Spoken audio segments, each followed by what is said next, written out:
Memorial Day is the unofficial start to summer, and while we're mostly focused on barbecues and awesome racing like Indy and Charlotte, it's really a time to remember those that have given their lives in the service of our country. It's been said that when you sign up, raise your right hand, you're signing a blank check to Uncle Sam, payable up to and including your life. And on Memorial Day, we remember those that gave their lives. The fast jet business is very dangerous. It's gotten safer over the years, but we still have way too many Class A fatal mishaps. We've talked about them on the channel before. I've reviewed unfortunate tragedies that claim the life of really great fighter pilots, and we just recently talked about a T-6 mishap. My first real encounter with this was March 14th, 2008 at Luke Air Force Base. I wasn't flying that day, and I was doing snacko runs. As I've talked about before, what is a snacko? Well, when you're the most junior in the squadron, or the lieutenants, LPA, if you will, Lieutenant Protection Association, you're responsible for making sure the bar is fully stocked and cleaning up. And we were on a snacko run and at the commissary. And when we got back, they said, lock the doors, something's happened. And I knew some of my friends were flying that day, one being Lieutenant David Jinx Mitchell. Jinx was a good friend of mine.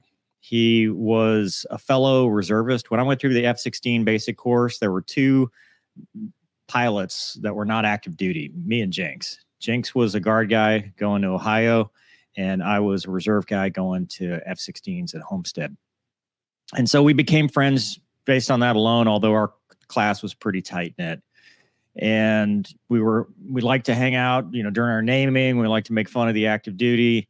And we even trained together. The day before his mishap, Jinx and I were even practicing in the sim. We were very early in training. The way the F-16 school works is you start out doing transition. So just learning how to fly the aircraft. You get your Form 8 or your check ride that allows you to solo, and then you move on to tactical stuff. In the air-to-air phase, which is the first phase of your tactical training, you start out with offensive basic fighter maneuvers. Jinx and I went to the sim the day prior just to practice some high aspect stuff because the next day he was flying with the squadron commander and he was a little nervous. It's one of those things. You want to prove yourself and you want to make a good impression. Even though he had nothing to prove, he still was a fighter pilot, and the fighter pilot spirit is, I want to do the best that I can and achieve excellence. And so we practiced in the sim the day before. And as I've talked about on this channel, sims don't really replicate basic fighter maneuvers. They're not good for dogfighting, but they're good for replicating setups and what to do after the knock it off between sets to reset so that you're in position and you're a good wingman, because that's important, right? Even if you're making mistakes dogfighting, it's important to have all the administrative stuff down so that you're able to do more sets and get more training. So we practiced the day prior and I thought he was doing well. And the next day when they said, hey, something's happened, we did the math and figured out that Jinx was the only one that didn't come back. And so they locked down the squadron because they obviously, when something like this happens, they don't want the next of kin to find out through rumors. They want to be able to officially notify when they know official stuff and know something. So they lock us down so we're not calling, texting, or anything like that. And we, as a class, were sitting there, we're kind of worried, but most of us thought he'd just ejected. We thought he was probably sitting on a rock somewhere out in the desert, just waiting to be picked up, and even joking about the running thing, which the survival people always told us was if you get a life flight helicopter, don't let them pick you up because you'll have a $20,000 bill because some guy had that issue. So we were just joking about, he's probably just waiting for somebody to drive out there and pick him up. But unfortunately, that wasn't the case, and he did not make it. And what the mishap report eventually revealed was that he was on his third set of basic fighter maneuvers with the squadron commander. And high aspect is a very dangerous thing because 9Gs, that aircraft will hurt you. And this is before the days of the ATAGs, the advanced G suit that adds a little bit of G protection. And if you were tired and just off your G strain just a little bit, you could start getting light loss. And if you buried the nose, you got into a situation where, you might G lock and then impact the ground. And that's what happened. He hit the ground. They believe he had G locked. And they believe that it was just He just was off his G string a little bit. And Jenks left behind a pregnant wife who was carrying their unborn son, Braden. Braden's now 16 years old, which is how long ago this was. But his father left behind a legacy, and Jenks is somebody that we all remembered from the class and we all talked about. And it rallied the class together. We bonded even more than we had before. And it became something. It was a very tragic day. So nickel on the grass for Jenks. We talk about traditions. What happens when you honor a fighter pilot or somebody that dies in the Air Force? Missing man formation. So usually it's a 4-ship formation. Number 3 peels off. Or and we will do a piano burning, which is a tradition that dates back to the RAF. And nickel on the grass. So that's an old song from Vietnam, nickel on the grass to save a fighter pilot's ass. And then, Jeremiah Weed shot. But we also did an Irish wake where we threw the shot glasses at the wall. But nothing brings your friend back. And it's important that we honor their memory and their legacy.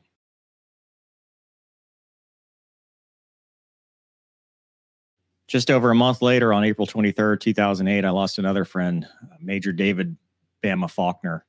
And Bama was somebody that I knew from the Cajuns, the 706 Fighter Squadron. I was a student hire and hired by an A-10 squadron before I flew the F-16.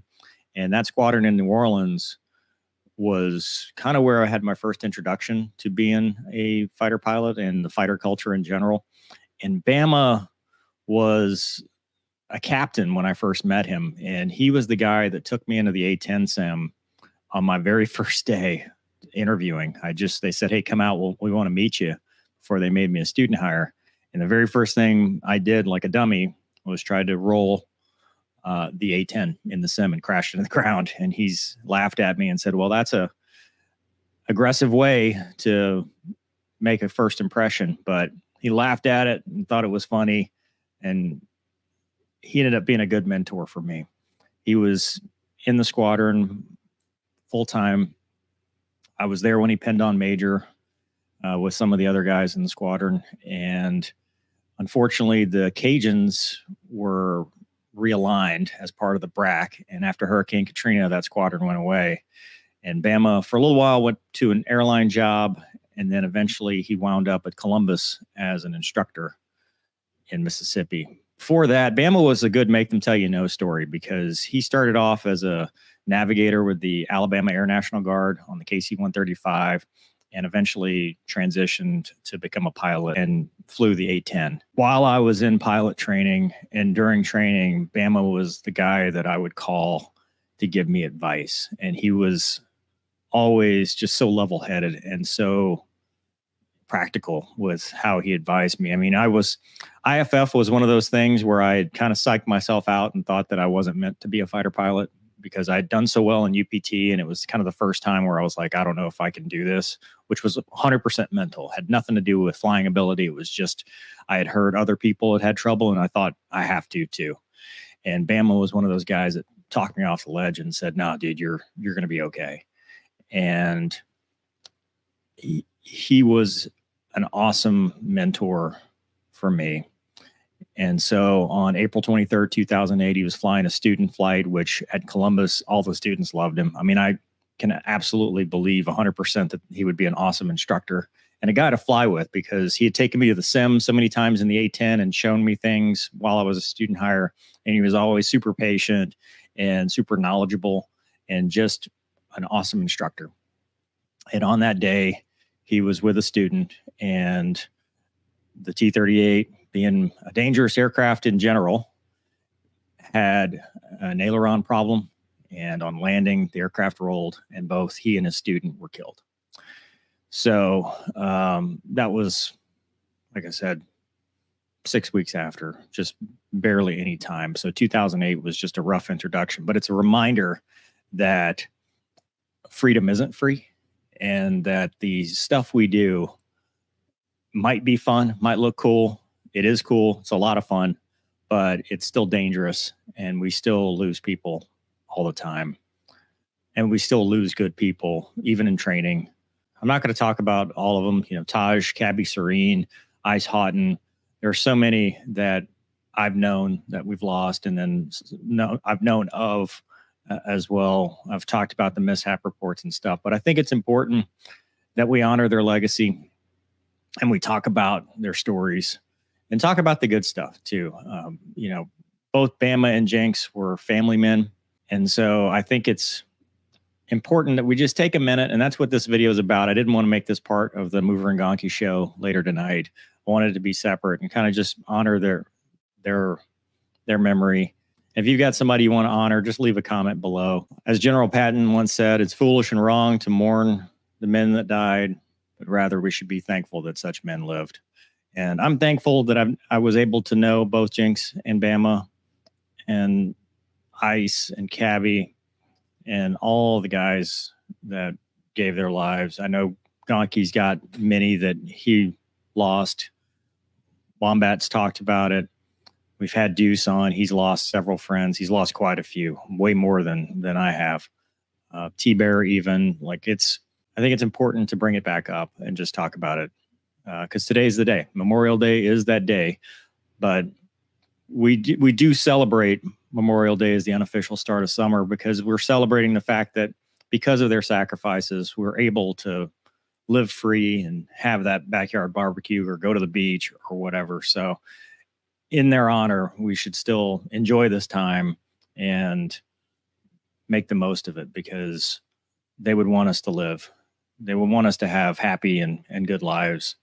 And I think that's another great way to honor them. So I'm not going to say I hope you guys enjoyed this video, but just take a moment, think about those that have gone before, and have a great Memorial Day with whatever you're doing, and be safe. And I'll see you on the next one.